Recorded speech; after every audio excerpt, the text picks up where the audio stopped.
us explicaré el conte de què fa gust la lluna. Estigueu atents que comença en un plis.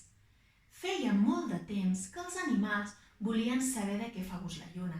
Seria dolça o salada? Només volien tastar-ne un trosset.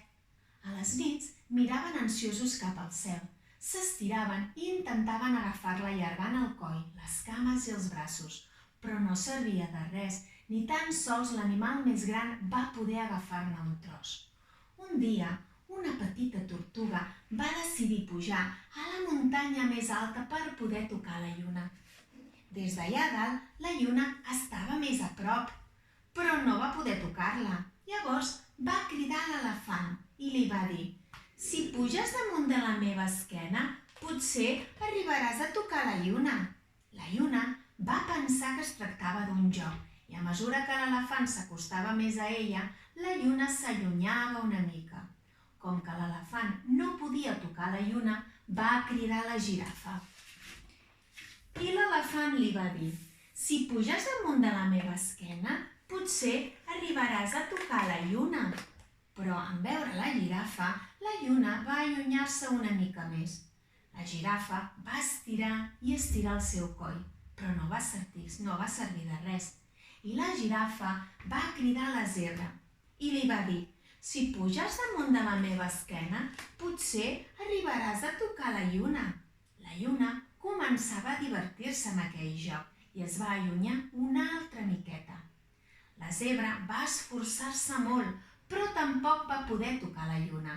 I va cridar al lleó i li va dir: «Si puges damunt de la meva esquena, potser arribaràs a tocar la lluna». Però quan la lluna va veure el lleó, va tornar a allunyar-se una mica.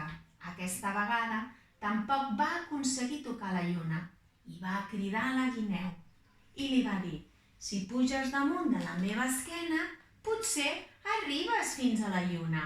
En veure la guineu, la lluna va allunyar-se de nou. Ara només faltava una mica per tocar la lluna, però no ho va aconseguir.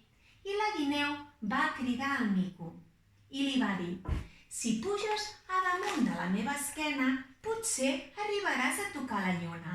La lluna va veure el mico i va allunyar-se una altra vegada. El mico ja no podia tocar la lluna, la podia olorar, però no la podia tocar, i va cridar al ratolí. I li va dir: «Si puges damunt de la meva esquena, potser arribaràs fins a la lluna».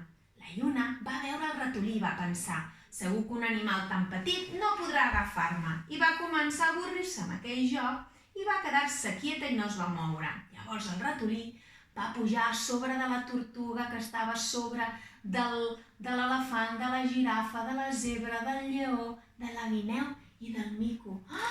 I mireu, va poder tocar la lluna i va poder agafar un trosset. Va tastar la lluna i després li va donar un tros al mico, li va donar un tros a la guineu, al lleó, a la zebra, a la girafa, a l'elefant i a la tortuga.